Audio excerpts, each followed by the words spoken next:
আসসালামু আলাইকুম। আন্তর্জাতিক সর্বশেষ আপডেট সংবাদে আপনাকে স্বাগতম। শুরুতেই জানিয়ে দেব সংবাদ শিরোনাম। শুরুতেই জানিয়ে দেব ইসরায়েলের ৩ শহরে ১৭৫টি রকেট ছুড়ছে হিজবুল্লাহ, বিপর্যস্ত ইসরায়েলি বাহিনী। জানিয়ে দেব মস্কোতে ইউক্রেনের ৩৪টি ড্রোন হামলা। এরপরে রয়েছে ইরান সফরে যাচ্ছেন সৌদি সশস্ত্র বাহিনীর প্রধান, সম্পর্কের আরও উন্নতির সম্ভাবনা।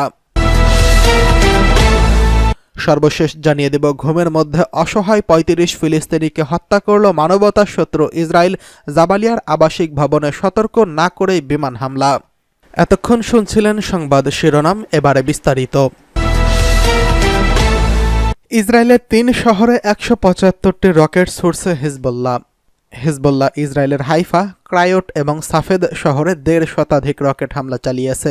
সোমবার চালানো এসব হামলায় অন্তত ৭ জন ইসরায়েলি আহত এবং বেশ কিছু স্থাপনা ও বসতি ক্ষতিগ্রস্ত হয়েছে। ইসরায়েলি গণমাধ্যমের প্রতিবেদনে এসব তথ্য জানানো হয়েছে। ইসরায়েলি মিডিয়ার প্রতিবেদন অনুসারে সোমবার হাইফা বন্দরে চালানো হিজবুল্লাহর এই হামলা ছিল ২০২৩ সালের ৮ই অক্টোবর থেকে শুরু হওয়া সংঘাতের মধ্যে অন্যতম বৃহত্তম হামলা। অন্যদিকে ক্রাইয়ট এলাকায় চালানো হিজবুল্লাহর সোমবারের হামলাকে যুদ্ধের শুরু থেকে এ পর্যন্ত অন্যতম শক্তিশালী হামলা হিসেবে চিহ্নিত করা হয়েছে। এদিন মাত্র ১ ঘন্টার মধ্যে প্রায় ৯০টি রকেট হাইফা এবং ক্রায়োট এলাকায় আঘাত হানে বলে প্রতিবেদনে জানানো হয়েছে। অন্যদিকে হিব্রু ভাষার সংবাদ মাধ্যম জানিয়েছে, সোমবার হাইফা, ক্রায়োট অঞ্চলে প্রায় ৮০টি রকেট আঘাত হেনেছে। এছাড়া সাফেদ ও এর আশপাশের এলাকায় নতুন করে সতর্কতার সাইরেন বাজানো হয়েছে। এদিকে ইসরায়েলি গণমাধ্যম জানিয়েছে, লেবানন থেকে সোমবার সকাল থেকেই ইসরায়েলের অধিকৃত গ্যালিলি অঞ্চলে ৫০টিরও বেশি রকেট ছোড়া হয়েছে। টাইমস অফ ইসরায়েল জানিয়েছে, হিজবুল্লাহ সোমবার লেবানন থেকে ইসরায়েলে ১৭৫টিরও বেশি রকেট ছুড়ছে। এতে শিশুসহ অন্তত ৭ জন আহত হয়েছেন। হিজবুল্লাহর এই হামলায় মাঝে মধ্যেই ইসরায়েলি পররাষ্ট্রমন্ত্রী গিরদিন সার জানিয়েছেন, লেবাননে যুদ্ধবিরতির দিকে নিশ্চিত অগ্রগতি হয়েছে। সার জানিয়েছেন, সম্ভাব্য যুদ্ধবিরতির বিষয়ে যুক্তরাষ্ট্রের সঙ্গে কাজ করে চলেছে, এতে কিছুটা অগ্রগতি হয়েছে। তিনি বলেন, যদি আমরা নিশ্চিত করতে পারি যে হিজবুল্লাহ আমাদের সীমান্তে ছেড়ে লিতানি নদীর উপরে অবস্থান করবে এবং তারা নতুন অস্ত্র সংগ্রহ করতে পারবে না, তবেই আমরা এই যুদ্ধবিরতিতে সম্মত হব। একই সময় হিজবুল্লাহর মুখপাত্র মোহাম্মদ আফিফ জানিয়েছেন, তারা এখন কোনো আনুষ্ঠানিক যুদ্ধবিরতির প্রস্তাব পায়নি। তিনি বলেছেন, ডোনাল্ড ট্রাম্পের প্রেসিডেন্ট নির্বাচিত হওয়ার পর থেকে ওয়াশিংটন, মস্কো এবং তেহরান এবং অন্যান্য দেশের মধ্যে এ নিয়ে যোগাযোগ চলছে। তবে এখন পর্যন্ত এটি প্রাথমিক আলোচনা এবং ধারণা উপস্থাপনের স্তরেই রয়েছে। এদিকে ইসরায়েলি সংবাদ মাধ্যম ইয়নেট জানিয়েছে, ইসরায়েল ও লেবাননে মার্কিন প্রতিনিধি আমোস হকেস্টাইনের মাধ্যমে যুদ্ধবিরতি নিয়ে খরচা আদান প্রদান করেছেন। হকেস্টাইন এই বিষয়ে আশাবাদী যে উভয় পক্ষ একটি চুক্তিতে পৌঁছতে সক্ষম হবে। অন্যদিকে মস্কোতে ইউক্রেনের ৩৪টি ড্রোন হামলা। মস্কোতে ব্যাপক ড্রোন হামলা চালিয়েছে ইউক্রেন। কমপক্ষে ৩৪টি ড্রোন দিয়ে মস্কোতে এই হামলা চালানো হয়। ২০২২ সালে ইউক্রেনের সঙ্গে যুদ্ধ শুরু হওয়ার পর রাশিয়ার রাজধানীতে সবচেয়ে বড় ড্রোন হামলা এটি। এই হামলার কারণে শহরের ৩টি প্রধান বিমানবন্দর থেকে ফ্লাইটগুলোকে সরিয়ে নেওয়া হয় এবং কমপক্ষে ৫ জন আহত হয়েছেন।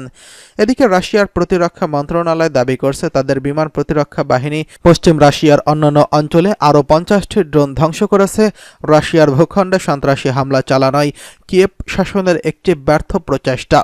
রাশিয়ার ফেডারেল এবং এয়ার ট্রান্সপোর্ট এজেন্সি বলছে, এই ঘটনায় বিমানবন্দরগুলো থেকে কমপক্ষে ৩৬টি ফ্লাইট ঘুরিয়ে দেওয়া হয়েছে। মস্কোতে ৫ জন আহত হয়েছে বলে জানিয়েছে দেশটির প্রতিরক্ষা মন্ত্রণালয়। কমপক্ষে ২১ মিলিয়ন জনসংখ্যা সহ মস্কো এবং এর আশপাশের অঞ্চলে ইস্তাম্বুলের পাশাপাশি ইউরোপের বৃহত্তম মেট্রোপলিটন এলাকাগুলোর মতোই। ইউক্রেন দাবি করছে, রাশিয়া সম্প্রতি ৪৫টি ড্রোন দিয়ে তাদের ভূখণ্ডে হামলা চালিয়েছে। তার মধ্যে তাদের বিমান প্রতিরক্ষা ব্যবস্থা ৬২টি ধ্বংস করেছে। ইউক্রেন আরও বলছে, তারা রাশিয়ার ব্রায়ানস্ক অঞ্চলে একটি অস্ত্রাগারে আক্রমণ করছে। ওই অঞ্চলে ১৪টি ড্রোন ভূপাতিত করা হয়েছে। ইউক্রেন দাবি করছে, রাশিয়া সম্প্রতি ১৪৫টি ড্রোন দিয়ে তাদের ভূখণ্ডে হামলা চালিয়েছে। তার মধ্যে তাদের বিমান প্রতিরক্ষা ৬২টি ধ্বংস করেছে। ইউক্রেন আরও বলছে, তারা রাশিয়ার ব্রায়ানস্ক অঞ্চলে একটি অস্ত্রাগারে আক্রমণ করছে। এই অঞ্চলে ১৪টি ড্রোন ভূপাতিত করা হয়েছে। ইউক্রেন আরও বলছে, তারা রাশিয়ার ব্রায়ানস্ক অঞ্চলে একটি অস্ত্রাগার আক্রমণ করছে। ওই অঞ্চলে ১৪টি ড্রোন ভূপাতিত করা হয়েছে। টেলিগ্রাম চ্যানেলে পোস্ট করা ভিডিওতে দেখা গেছে আকাশসীমায় ড্রোন বিচরণ করছে। ডোনাল্ড ট্রাম্প আগামী জানুয়ারিতে মার্কিন যুক্তরাষ্ট্রের ৪৭তম প্রেসিডেন্ট হিসেবে দায়িত্ব নেবেন। তার নির্বাচনী প্রচারণার সময় বলছিলেন জয়ী হলে ২৪ ঘন্টার মধ্যে ইউক্রেনের শান্তি আনতে পারবেন। ইউক্রেনের প্রেসিডেন্ট ভলোদিমির জেলেনস্কি ট্রাম্পকে প্রেসিডেন্ট নির্বাচনে জয়ের জন্য ফোনে অভিনন্দন জানিয়েছেন। এদিকে ইরান সফরে যাচ্ছেন সৌদি সশস্ত্র বাহিনীর প্রধান, সম্পর্কের উন্নতির সম্ভাবনা। ইসলামী প্রজাতন্ত্র ইরানের সশস্ত্র বাহিনীর জেনারেল স্টাফের জনসংযোগ বিভাগ ঘোষণা করছে সৌদি সশস্ত্র বাহিনী জেনারেল স্টাফের প্রধান তেহরান সফরে আসবেন। তার সাথে একটি উঁচু পর্যায়ের সামরিক প্রতিনিধি দল থাকবে। সৌদি সেনাবাহিনী জেনারেল ফায়াজ বিন হামেদ আল রাভিলি ইরানের সশস্ত্র বাহিনী জেনারেল স্টাফের বৈঠকে যোগ দিতে তেহরানে পৌঁছাবেন এবং সশস্ত্র বাহিনীর প্রধান মেজর জেনারেল মোহাম্মদ বাকিরের সঙ্গে সাক্ষাৎ করবেন। সৌদি সশস্ত্র বাহিনীর চিফ অফ স্টাফ রাভেলি এবং মেজর জেনারেল বাকিরের মধ্যে সম্পর্কের দ্বিপক্ষীয় বৈঠক এবং প্রতিরক্ষা সম্পর্ক নিয়ে আলোচনা হবে। ইরান ও সৌদি আরব ২০২৩ সালের মার্চ মাসে চীন মধ্যস্থতায় ৭ বছরের বৈরিতার অবসান ঘটিয়ে সম্পর্ক পুনঃপ্রতিষ্ঠা করে আসছে। এই দেশ দুটির মধ্যে ধীরে ধীরে সম্পর্কের উন্নতি হচ্ছে। এদিকে ঘুমের মধ্যে ৩৫ অসহায় ফিলিস্তিনিকে হত্যা করল মানবতার শত্রু ইসরায়েল। জাবালিয়ার আবাসিক ভবনে সতর্ক না করেই বিমান হামলা। বর্বর ইসরায়েলি সেনারা গাজা উপত্যকার একটি ভবনে হামলা চালিয়ে অন্তত ৩৫ অসহায় ফিলিস্তিনিকে হত্যা করেছে, যাদের বেশিরভাগই নারী ও প্রতিবন্ধী মানুষ। গাজায় ইসরায়েলি আগ্রাসন শুরুর ৪০০তম দিনে গভীর রাতে এই পাশবিক হামলা চালানো হয়। উত্তর গাজা জাবালিয়ায় একের পর এক ভবনে নিজের বাড়িঘর হারিয়ে শরণার্থীতে পরিণত হওয়া ফিলিস্তিনিরা আশ্রয় নিয়েছিলেন। এর মধ্যে নারী, শিশু এবং প্রতিবন্ধীদের সংখ্যা বেশি ছিল। ভবনটি বিমান হামলা চালিয়ে ধ্বংস করে ফেলার আগে কোনো সতর্ক বার্তা দেয়নি দখলদার সেনারা। এর ফলে ভবনটিতে অবস্থানকারী কোনো মানুষ প্রাণে রক্ষা পায়নি। আল জাজিরা এক রিপোর্টে জানিয়েছে, ভবনটি সবাই নিহত হয়েছে বলে আমরা নিশ্চিত হয়েছি। এটি ধ্বংসাবশেষ থেকে কেবল হতভাগ্য মানুষের টুকরো টুকরো ও থেতলে যাওয়া লাশ পাওয়া যাচ্ছে। ফিলিস্তিনি সেন্টার ফর হিউম্যান রাইটস বলছে, জাবালিয়ায় এই হত্যাকাণ্ড তাদের গবেষক মোহাম্মদ আলুশের পরিবারের ১ ডজনেরও বেশি সদস্য শহীদ হয়েছেন। এসব নিরপরাধ মানুষ অনাহারে এবং অর্ধাহারে গভীর ঘুমে আচ্ছন্ন থাকা অবস্থায় শহীদ হয়েছেন। ঘণ্টায় ঘণ্টায় গাজায় এভাবে অসহায় মানুষদের হত্যা করা হচ্ছে জানিয়ে সংস্থাটি বলছে, পশ্চিমা দেশগুলো অবিলম্বে যুদ্ধবিরতি কার্যকর করার জন্য ইসরায়েলকে চাপ দেওয়ার পরিবর্তে অস্ত্র সরবরাহ করে চলমান গণহত্যায় নিজেদের অংশগ্রহণ অব্যাহত রেখেছে। এদিকে গাজা, সিরিয়া ও লেবাননে ইসরায়েলি বাহিনীর ভয়াবহ হামলায় ৯৪ জন নিহত হয়েছেন।